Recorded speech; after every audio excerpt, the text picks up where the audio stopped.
Détester l'imam Ali alayhi salam est donc un signe d'hypocrisie. Vous allez me dire, mais qu'est-ce que tu es en train de raconter? Les hypocrites ne sont pas perceptibles à l'œil nu. Certes, le Coran al-Karim nous le montre dans une sourate qui est la sourate At-Tawbah, la numéro 9,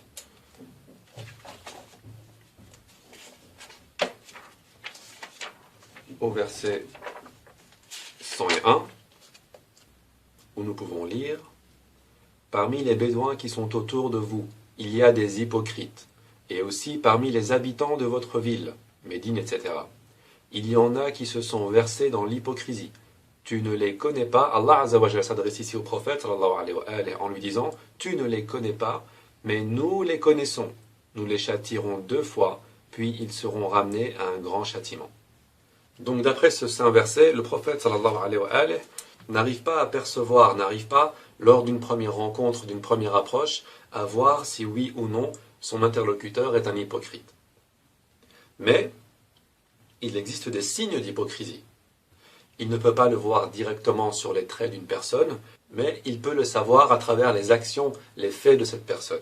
Et ceci est confirmé dans la sourate numéro 47, au verset numéro 29. Regardez ce qui est écrit. Ceux dont le cœur est atteint s'imaginent-ils que Dieu ne fera pas paraître leur haine? Le verset numéro 30. Si nous le voulions, nous te les ferions voir, et tu les reconnaîtrais à leurs traits. Tu les reconnaîtras à leur façon de parler. Dieu connaît vos actes.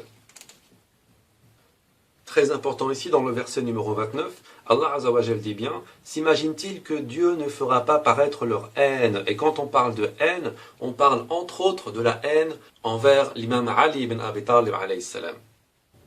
Et confirmation encore une fois du fait que le prophète sallallahu alayhi wa alayhi ne peut pas distinguer les hypocrites d'un premier coup d'œil, Allah Azza wa Jalla dit bien, si nous le voulions, nous te les ferions voir et tu les reconnaîtras à leurs traits. Ça veut dire que si Allah subhanahu wa ta'ala le veut, il pourra donner la capacité au prophète sallallahu alayhi wa alayhi de distinguer directement un hypocrite. Ça, c'est uniquement si Allah Azza wa Jalla le veut. Il y a bien une condition. La condition, c'est si nous le voulions. D'ailleurs, le verbe reconnaître ici est en conditionnel. Mais la phrase suivante, tu les reconnaîtras à leur façon de parler. La phrase ici est au futur simple. Donc, il n'y a plus de condition pour les reconnaître à leur façon de parler.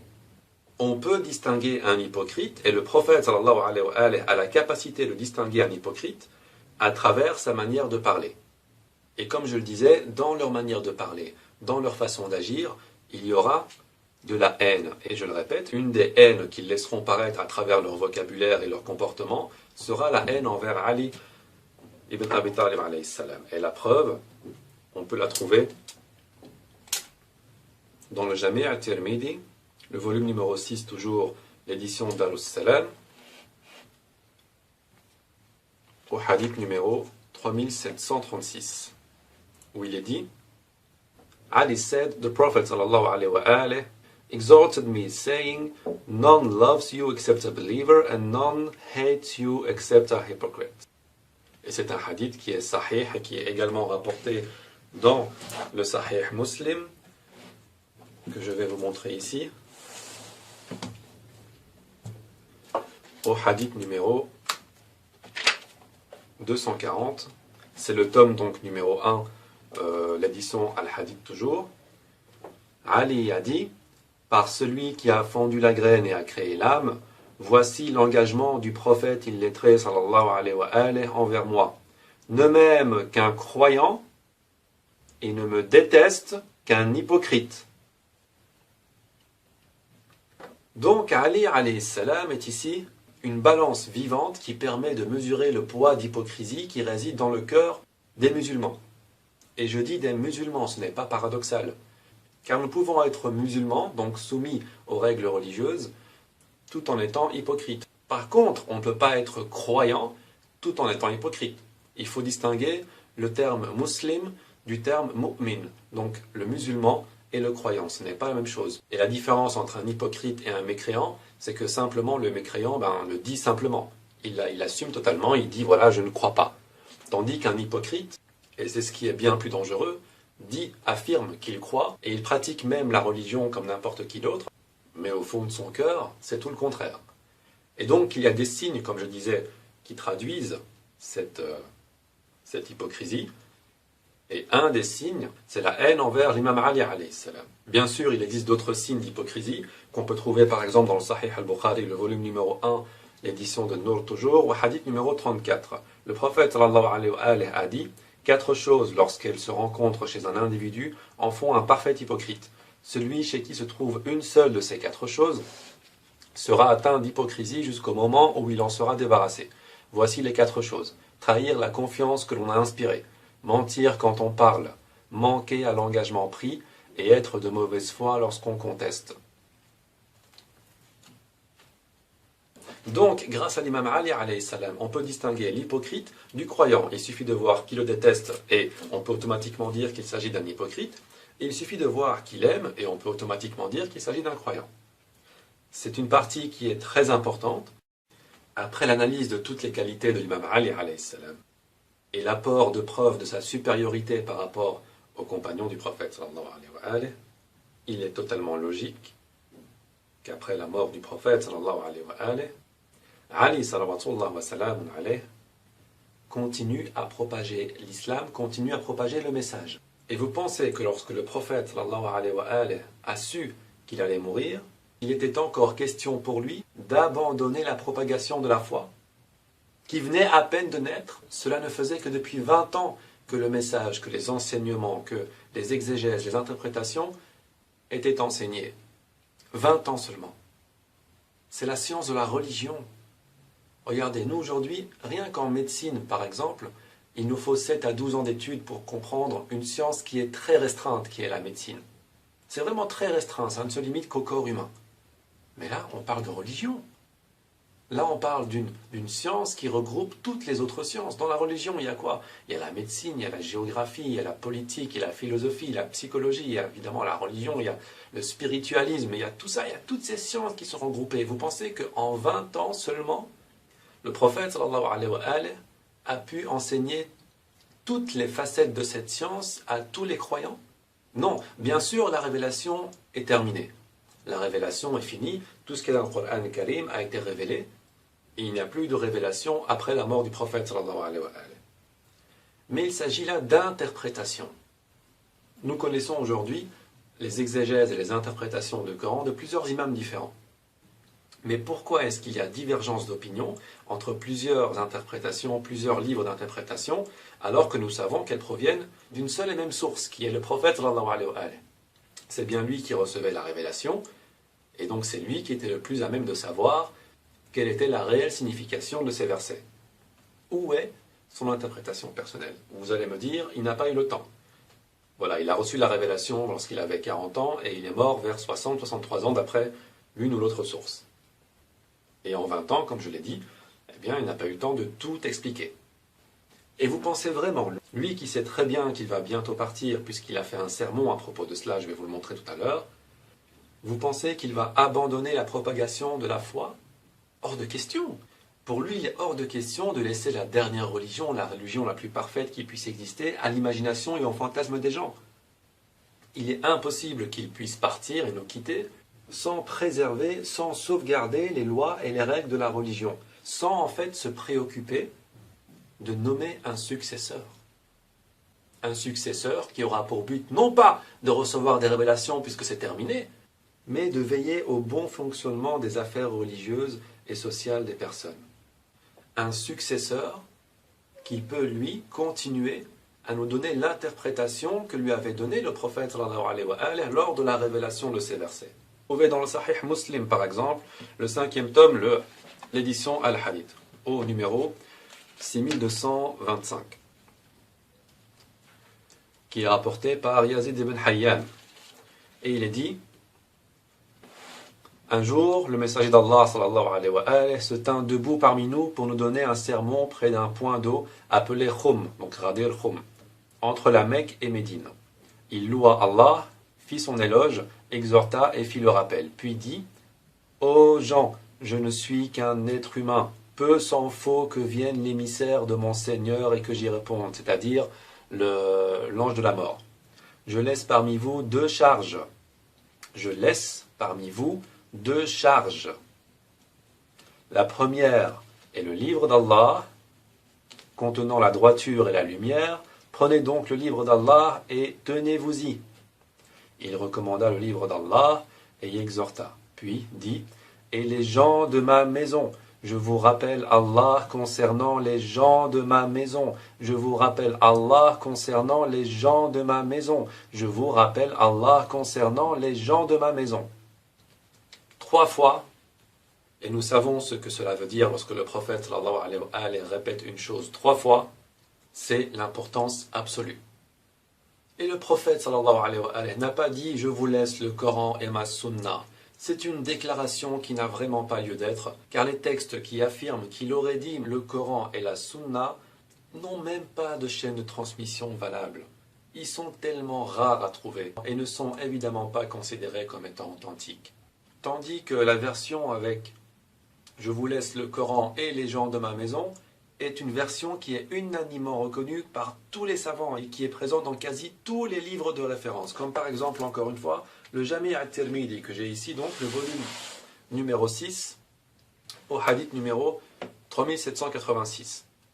Jabir bin Abdullah said, I saw the messenger of Allah sallallahu alayhi wa alihi during the Hajj on the day of Arafah. He was upon his camel al-Qaswa, giving a khutbah, so he said, O people, indeed, I have left among you that which if you hold fast to it, you shall not go astray. The book of Allah and my family, the people of my house.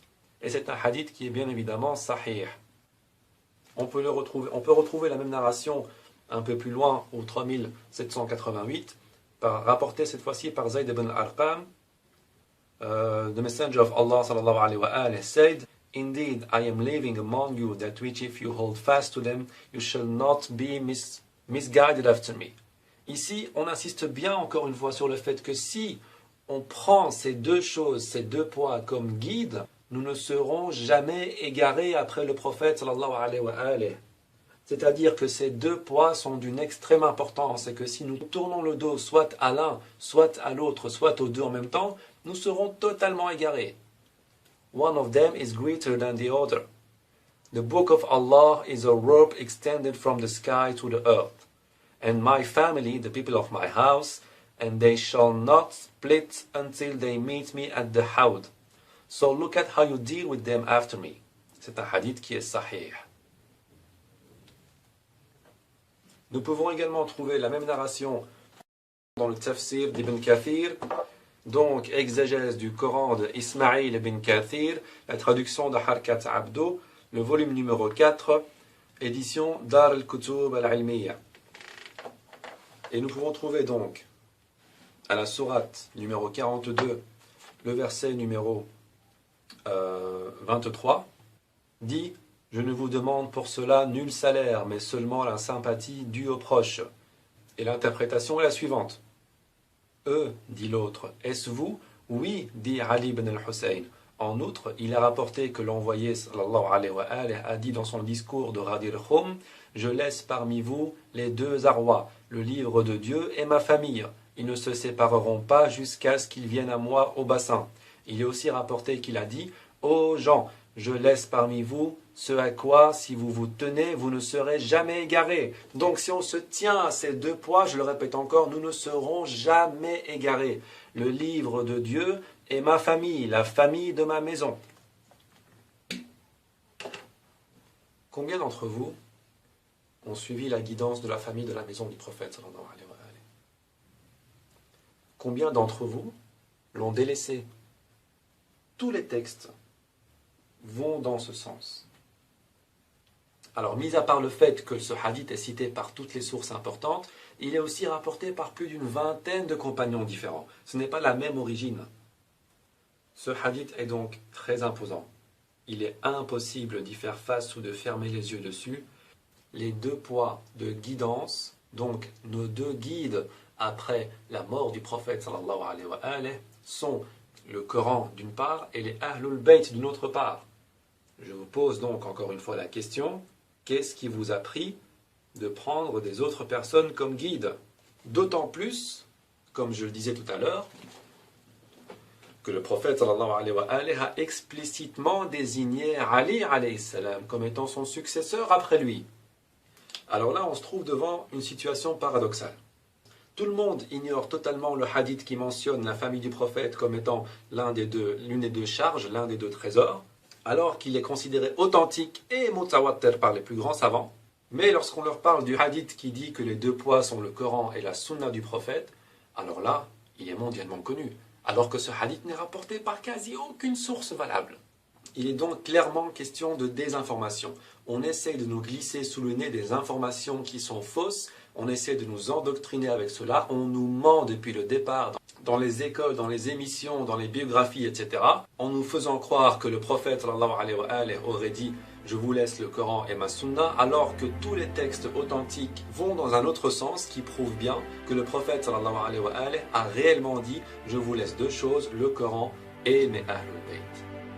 Et la première source qui désigne Ali sallallahu alayhi comme étant notre guide, dans le Musnad Imam Ahmad ibn Hanbal, le volume numéro 1 au hadith numéro 641. Regardez bien car il y a un lien avec l'exégèse que je viens de lire. Regardez attentivement. It was narrated that Zadan Abu Omar said, I heard Ali in Al-Rahba when he was adjuring the people and asking who had been present with the Messenger of Allah sallallahu alayhi wa alayhi on the day of Ghadir Khum. When he said what he said, 13 men stood up and testified that they had heard the Messenger of Allah sallallahu alayhi wa alayhi say, if I am a person's Mawla, Ali is also his Mawla. Regardez bien, cet événement donc s'est passé à Ghadir Khum. Et rappelez-vous ce qui avait été écrit dans le Tafsir Ibn Kathir, le volume numéro 4 donc, elle a l'exégèse de la sourate numéro 42, au verset numéro 23. En outre, il est rapporté que l'envoyé de Dieu sallallahu alayhi wa alayhi a dit dans son discours de Ghadir Khum, je laisse parmi vous les deux arrois, le livre de Dieu et ma famille. Donc, nous savons que le prophète sallallahu alayhi wa alayhi a désigné Ali alayhi salam comme étant son Mawla lors de plusieurs événements. Et je vais vous le montrer juste après. Et nous savons désormais qu'il a également désigné le même jour où le prophète sallallahu alayhi wa alayhi a dit qu'on devait prendre pour guide le Coran et les Ahlul Bayt. Et juste après, il a désigné Ali alayhi salam comme étant son Mawla. Il y a 13 personnes qui en sont témoins. Et je dis cela étant donné que l'événement de la désignation comme étant Mawla se passe à Ghadir Khum et que le hadith des deux charges se passe également le jour de Ghadir Khum. Donc là, c'est clair et net. Imaginez-vous le prophète sallallahu alayhi wa alayhi en face de vous. أيها الإخوة والأخوات قفوا جميعا في أماكنكم ولا تتحركوا. أعلم أن الشمس حارقة والكل يعاني، ولكن رسول الله سيوجه إلينا جميعا خطابا.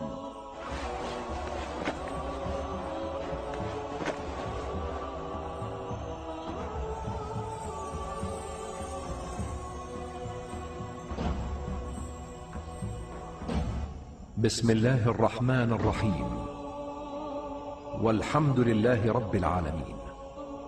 أدعوكم جميعا إلى تقوى الله. ألا أدلكم على ما إن تمسكتم به لن تضلوا بعدي أبدا؟ أيها الناس، إني تارك فيكم وديعتين قيمتين وثقيلتين، إحداهما القرآن والأخرى أهل البيت. القرآن والعترة.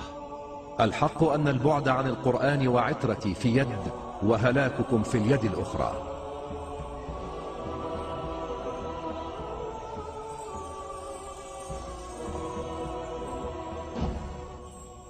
الله مولاي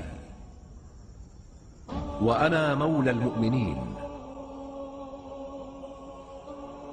ألا من كنت مولاه فهذا علي مولاه.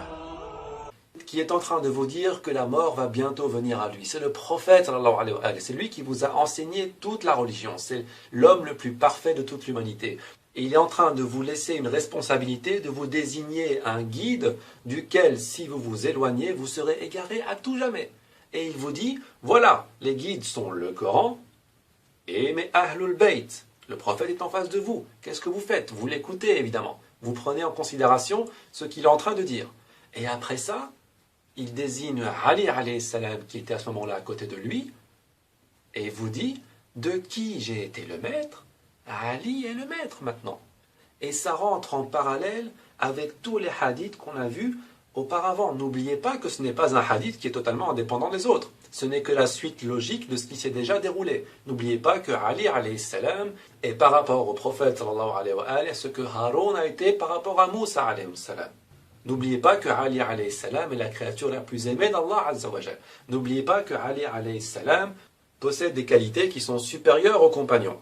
Il est donc tout à fait logique que le prophète sallallahu alayhi wa alayhi le choisisse comme étant son successeur après lui. Et ce n'est pas le seul texte qui le prouve.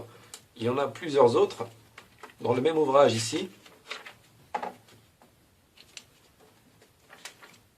où nous pouvons lire, c'est le hadith numéro 950. It was narrated that Sa'id bin Wahb and Zayd bin Yuthay said, Ali adjured the people of Ar-Rahba, saying, whoever heard the Messenger of Allah sallallahu alaihi wasallam speak on the day of Ghadir Khum, let him stand up. And of the people around Sa'id, 6 men stood up, and of the people around Zayd, 6 men stood up. And they testified that they had heard the Messenger of Allah sallallahu alaihi wasallam say to Ali alayhi salam on the day of Ghadir Khum, isn't it Allah who is closer to the believers? They said yes. He said, O Allah, if I am a person's Mawla, then Ali is also his Mawla. O Allah, take as friends those who take him as a friend, and take as enemies those who take him as an enemy. C'est un hadith qui est sahih.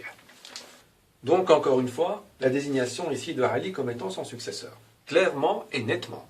Et encore une narration qu'on peut retrouver dans le Jami' at-Tirmidhi cette fois-ci, au volume numéro 6 toujours, le hadith numéro 3712. C'est un hadith qui est assez long, donc je ne vais faire part que de la partie qui nous intéresse. Ici, the messenger of Allah sallallahu alayhi wa alayhi faced him, and the anger was visible on his face. He said, what do you want from Ali? What do you want from Ali? What do you want from Ali? Indeed, Ali is from me and I am from him, un hadith qu'on avait déjà vu auparavant, and he is the ally of every believer after me. Donc c'est un hadith qui est Hassan.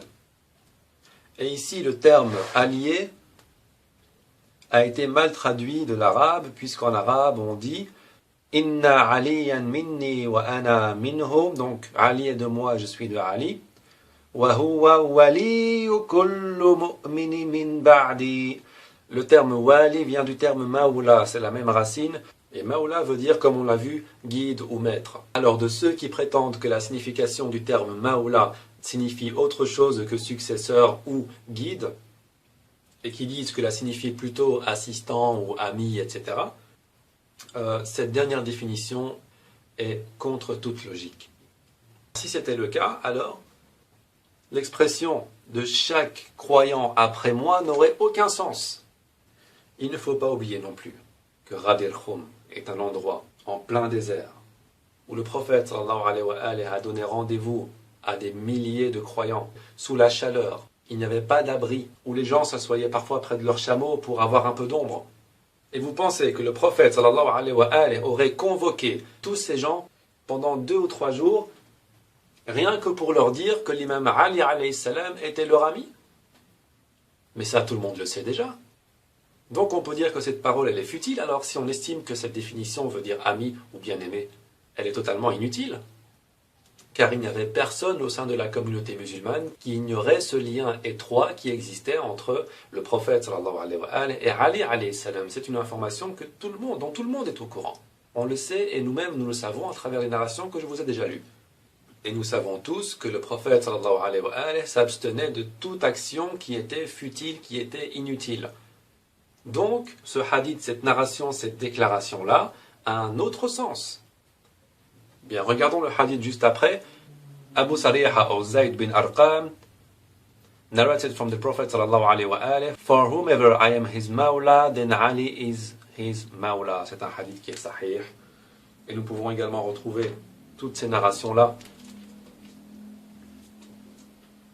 dans bien d'autres ouvrages et à d'autres occasions que celle de Ghadir Khoum.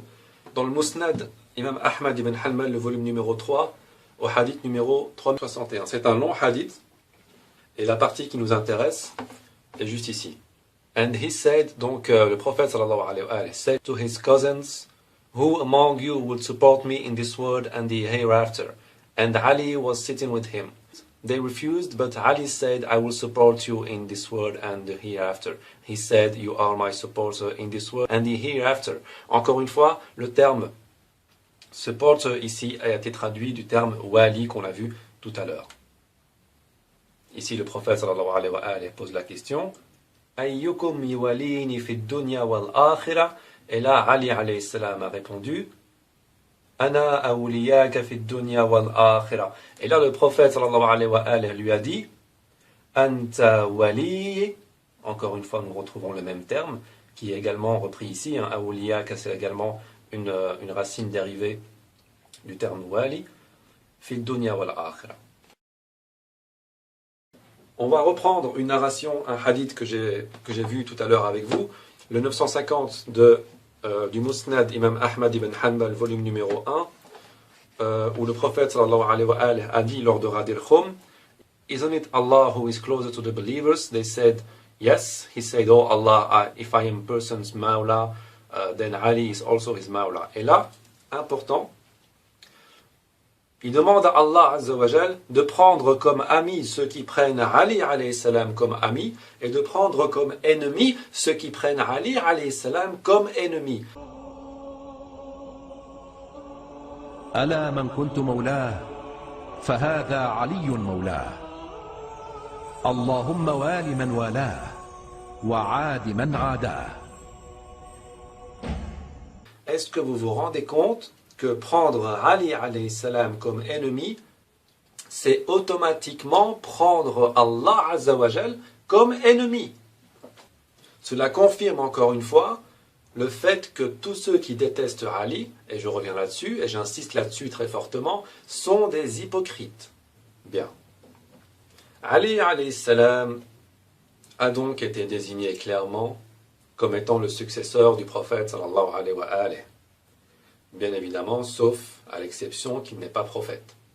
Le prophète sallallahu alayhi wa sallam nous a bien demandé de suivre le Coran, les Ahlul Bayt, et a désigné le même jour, juste après ce discours, Ali alayhi salam comme étant son maoula. Nous avons vu que le terme maoula ne peut vouloir dire que successeur ou guide. Tous ces gestes, tous ces faits que nous avons vus ensemble, fait partie de la sunna du prophète sallallahu alayhi wa sallam. C'est sa sunna, puisqu'il l'a dit, puisqu'il l'a fait, etc. Je vous pose donc la question. Pourquoi ne suivez-vous pas la sunna du prophète sallallahu alayhi wa sallam? Pourquoi vous fermez les yeux sur une partie de la sunna et vous ouvrez les yeux sur une autre partie? Pourquoi ces textes ne sont pas considérés alors qu'ils ont la plus grande des importances, puisqu'ils se passent à la fin de la vie du prophète sallallahu alayhi wa sallam, et que c'est à ce moment-là que le prophète sallallahu alayhi wa sallam nous fait part de son testament, nous fait part de ce qu'on doit faire, de comment est-ce qu'on doit se comporter après sa mort, puisqu'il n'y aura pas de révélation par la suite. Pourquoi fermer les yeux là-dessus? Pourquoi fermer les yeux sur non seulement la sunna du prophète sallallahu alayhi wa sallam, mais également sur des versets du Coran? Je vais vous montrer quelques versets ici qui désignent Ali alayhi salam comme étant la personne qu'on doit prendre comme guide. Nous allons d'abord ouvrir à la sourate numéro 6 au verset numéro 14. Ici, c'est pour avoir une confirmation de la signification du terme wali ou maula qui est utilisé dans les hadiths que je vous ai montrés. Regardez. Dit, prendrai-je un protecteur autre que Dieu? Entre parenthèses, il est mis guide ou ami. D'accord? Et en arabe, on dit قُلْ أَغَيْرَ اللَّهِ أَتَّخِذُ وَلِيًّا فَاطِرِ السَّمَوَاتِ وَالْأَرْضِ. Prendrai-je un protecteur autre que Dieu, créateur des cieux et de la terre? Ce terme apparaît dans plusieurs autres sourates et plusieurs autres versets. On va rester dans la même sourate pour l'instant Et on va aller vers le verset numéro 62, où il est dit « Ensuite, ils seront ramenés vers Dieu, leur protecteur et maître véritable. » En arabe, ça donne « Thumma ruddu ilallahi mawlahumul haq » Encore une fois, le terme maoula qui est utilisé ici et qui est traduit donc par protecteur ou maître. Donc là, ça y est, terminé, fini, tout va dans ce sens. Il fallait prendre Ali alayhi salam comme étant le guide après la mort du prophète sallallahu alayhi wa alayhi. Il est donc hors de question de croire que le prophète sallallahu alayhi wa alayhi soit parti sans nous laisser le testament. C'est impossible. Il a reçu tellement d'ordres divins à ce propos qu'il serait vraiment absurde de croire qu'il serait parti sans rien laisser. Et nous pouvons le voir dans le Coran al-Karim à la sourate numéro 2, le verset numéro 180, où il est bien écrit « Il vous est prescrit, quand la mort se présente à l'un de vous, s'il laisse des biens, de faire un testament en faveur des parents et des proches de manière reconnue et équitable. C'est un devoir pour les pieux. » Le fait de faire un testament est donc un devoir pour tout musulman pieux. Il est donc clair et net que le prophète sallallahu alayhi wa sallam a laissé un testament dans lequel non seulement il donnait ses derniers conseils, mais en plus désignait un successeur. Le prophète sallallahu alayhi wa sallam a d'ailleurs essayé de retranscrire ces déclarations par écrit, mais on lui en a empêché. Et l'erreur la plus grave qui existe dans toute l'histoire de l'islam réside dans ce refus d'obtempérer à l'ordre du prophète qui demandait à ce qu'on lui écrive son testament. Regardez cette narration dans le Sahih al-Bukhari. Le tome numéro 4, la maison d'édition de Nour. Le hadith numéro 5669, où il est dit Ibn Abbas a dit lorsque l'envoyé de Dieu sallallahu alayhi wa sallam fut à l'agonie, il y avait dans sa chambre des personnages, entre autres Omar ibn al-Khattab. Le prophète sallallahu alayhi wa sallam dit qu'on m'apporte de quoi vous écrire un texte grâce auquel vous ne pourrez vous égarer dorénavant. Vous remarquez ici qu'il s'agit exactement des mêmes termes qu'il a utilisés lors de son sermon à Ghadir Khoum. Comme donc mentionné dans le Tafsir ibn Kathir, comme nous l'avons vu tout à l'heure, où il est dit « Ô gens, je laisse parmi vous ce à quoi, si vous tenez, vous ne serez jamais égarés. » Ici, qu'on m'apporte de quoi vous écrire un texte grâce auquel vous ne pourrez vous égarer dorénavant. Entre ces deux événements, ne s'est pas écoulé beaucoup de temps, puisque le prophète sallallahu alayhi wa sallam était déjà malade et sentait déjà qu'il allait bientôt partir. Continuons le récit. Donc, qu'on m'apporte de quoi vous écrire un texte grâce auquel vous ne pourrez vous égarer dorénavant. Le prophète sallallahu alayhi wa sallam, s'écria Omar, est dominé par la souffrance. Que dit Omar en plus? Vous avez le Coran et le livre de Dieu nous suffit. On va s'arrêter ici un instant. Ici, on voit bien que la parole de Omar ibn Khattab déjà est totalement contradictoire à ce que le Rasoul sallallahu alayhi wa sallam nous a recommandé, puisqu'il ne nous a pas recommandé uniquement le livre de Dieu, mais également la guidance de ses Ahlul Bayt, comme on l'a vu dans plusieurs autres textes. Mais en plus, regardez ce qui va suivre. Les personnes présentes ne furent pas toutes de cet avis, et une discussion s'engagea. Les uns disant qu'il fallait apporter au prophète sallallahu alayhi wa sallam de quoi écrire le texte grâce auquel on ne pourrait s'égarer dorénavant, les autres s'en tenant aux paroles de Omar. Le bruit de cette discussion auprès du prophète sallallahu alayhi wa sallam devint si vif que l'envoyé de Dieu sallallahu alayhi wa sallam s'écria « Allez-vous-en » Et, ajoute Ubaydullah, Ibn Abbas disait « Quel malheur, quel irréparable malheur !» que ces discussions et ces cris aient empêché l'envoyé de Dieu sallallahu alayhi wa sallam de leur écrire ce texte. يا أيها الذين آمنوا لا ترفعوا أصواتكم فوق صوت النبي ولا تجهروا له بالقول كجهر بعضكم لبعض أن تحبط أعمالكم وأنتم لا تشعرون. On a donc empêché le prophète sallallahu alayhi wa sallam d'écrire le testament. Bien. peut-être une autre narration qui confirme celle-là pour les sceptiques. Sahih Muslim, 5e tome, hadith numéro 4234. Quand le messager d'Allah sallallahu alayhi wa alayhi, fut à l'agonie, il y avait des hommes dans la maison, notamment Omar ibn al-Khattab. Le prophète sallallahu alayhi wa alayhi dit: venez que je vous écrive un document grâce auquel vous ne vous égarerez pas. Omar déclara: le messager d'Allah sallallahu alayhi wa alayhi est dominé par la douleur. Vous avez le Coran et le livre d'Allah nous suffit. Les hommes présents dans la maison divergèrent et se disputèrent. Certains dirent: rapprochez-vous pour que le messager d'Allah sallallahu alayhi wa alayhi vous rédige un document grâce auquel jamais vous ne vous égarez. D'autres soutinrent les propos tenus par Omar. Quand la futilité et la divergence s'intensifièrent en présence du messager d'Allah sallallahu alayhi wa alayhi, il ordonna: levez-vous. C'est exactement la même narration dit avec d'autres mots. Encore une, dans le Sahih al-Bukhari, le tome numéro 2, au hadith numéro 3053. Le jeudi. Ah, ce qu'est le jeudi! Et il se mit à pleurer, donc Ibn Abbas se mit à pleurer si fort que ses larmes mouillèrent les cailloux du sol.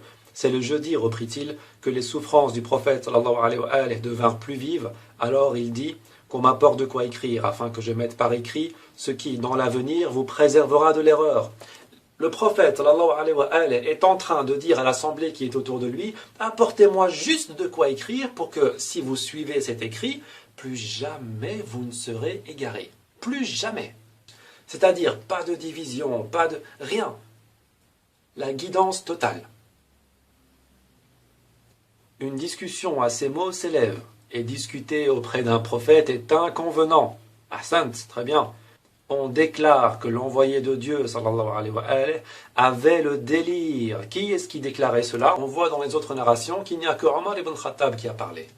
Mais lui dit: laissez-moi, ce qui m'occupe maintenant vaut mieux que ce à quoi vous m'invitez. Au moment de la mort, il fit des recommandations sur 3 points. Regardez. Expulser, dit-il, de l'Arabie les associants, ce qui est normal étant donné que c'est la mission primaire d'un prophète. Donner des présents aux députations qui viendront vers vous, de la même façon que moi-même je leur donnais. Et le 3e point, comme par hasard, j'ai oublié, dit Ibn Abbas, la 3e recommandation. Ibn Abbas aurait oublié ce que le prophète sallallahu alayhi wa alayhi a dit lors de ses derniers instants. Ibn Abbas est une personne qui a rapporté plus de 590 hadiths dans le Sahih al-Bukhari. C'est quelqu'un qui est réputé pour avoir une mémoire excellente. Et au moment le plus important de l'avènement de l'islam, c'est-à-dire au moment où le prophète sallallahu alayhi wa alayhi est sur le point de partir et sur le point de nous laisser un testament qui est de la plus grande importance, Ibn Abbas oublie. C'est inconcevable. Ça va contre toute logique. Regardez encore une narration, un peu plus loin, au 3168. Ibn Abbas dit, le jeudi c'est la même narration, et la fin de la narration change un petit peu. Quant à la 3e recommandation, ou bien il ne la fit pas, ou bien il la fit, mais son objet m'est sorti de la mémoire. Une autre narration, dans le 1er tome du Sahih al-Bukhari, toujours la même chose, donc le tome numéro 1, au hadith numéro 114. Ubaydullah ibn Abdullah rapporte qu'Ibn Abbas dit: quand les souffrances du prophète sallallahu alayhi wa alayhi devinrent plus vives, il s'écria: qu'on m'apporte de quoi écrire afin que je vous mette par écrit ce qui vous préservera de l'erreur après moi. La douleur domine le prophète sallallahu alayhi wa alayhi, dit alors Omar: nous avons le livre de Dieu qui nous suffit. Les avis à ce moment furent partagés et la discussion devint bruyante. Retirez-vous, laissez-moi, reprit alors le prophète sallallahu alayhi wa alayhi. Il ne convient pas qu'on se dispute en ma présence. Puis Ibn Abbas sortit en disant: c'était mal, aussi mal que possible de faire obstacle à l'envoyé de Dieu sallallahu alayhi wa alayhi quand il désirait écrire. De qui il parlait? De Omar ibn Khattab, évidemment. La question ici porte sur le fait que le prophète sallallahu alayhi wa alayhi voulait écrire un testament et qu'on le lui a empêché. Un écrit qui n'allait plus jamais nous égarer. L'objet de cet écrit, donc le fait qu'il n'allait plus jamais nous égarer, entre étrangement en commun avec la déclaration qu'il a faite lors de Ghadir Khoum, lorsque le prophète sallallahu alayhi wa alayhi a dit « Je vous laisse 2 poids, 2 choses, 2 charges qui, si vous les suivez, si vous les prenez comme guide, plus jamais vous ne vous égarerez. » Et ces 2 charges sont le livre d'Allah et les Ahlul Bayt. Juste après cela, qu'est-ce que le prophète sallallahu alayhi wa alayhi a fait? Il a pris la main de Ali, il a levé, il a dit « Pour ceux dont je suis le maître, Ali est le maître.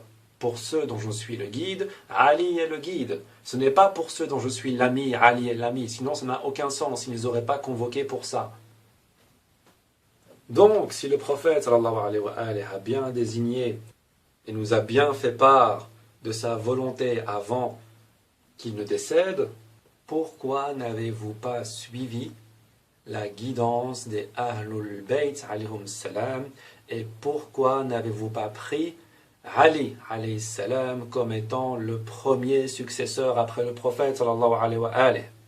Pourquoi avoir pris d'autres califes comme guides alors que le prophète sallallahu alayhi wa alayhi nous a clairement désigné son successeur à lui? Ô musulmans, dois-je vous rappeler que lorsque le prophète sallallahu alayhi wa alayhi vous donne un ordre, vous n'avez plus le choix d'agir différemment. Le Coran Karim nous dit à la sourate numéro 33, au verset numéro 36, il n'appartient pas à un croyant ni à une croyante lorsque Dieu et son prophète ont décrété un ordre d'avoir encore le choix dans leurs propres affaires. Quiconque désobéit à Dieu et à son prophète s'est fourvoyé dans un manifeste égarement. Est-ce que le verset n'est pas clair? Est-ce que le fait de désobéir au prophète sallallahu alayhi wa alayhi lorsqu'il vous a donné un ordre peut encore être possible sans que l'on ne s'égare par la suite? Non, c'est une preuve d'égarement et même pire encore. Et comme l'a dit Ibn Abbas, le malheur, tout le malheur réside dans celui qui a osé refuser l'ordre du prophète sallallahu alayhi wa alayhi quand il a demandé de lui apporter de quoi écrire afin qu'on ne puisse plus jamais s'égarer. Le prophète sallallahu alayhi wa alayhi a donc bel et bien désigné son successeur et n'a jamais désigné Abu Bakr comme étant son successeur. Dans aucune source fiable, vous ne trouverez ça. Ça serait quand même un peu démesuré de mettre un hadith devant tous ceux que j'ai montrés et de dire que tous ceux que j'ai montrés sont faux et que le hadith avec Abu Bakr est juste. Si ce hadith existe évidemment, mais il n'existe pas. Nous savons très bien comment Abu Bakr a été désigné et ça fera l'objet de la prochaine vidéo, Inch'Allah.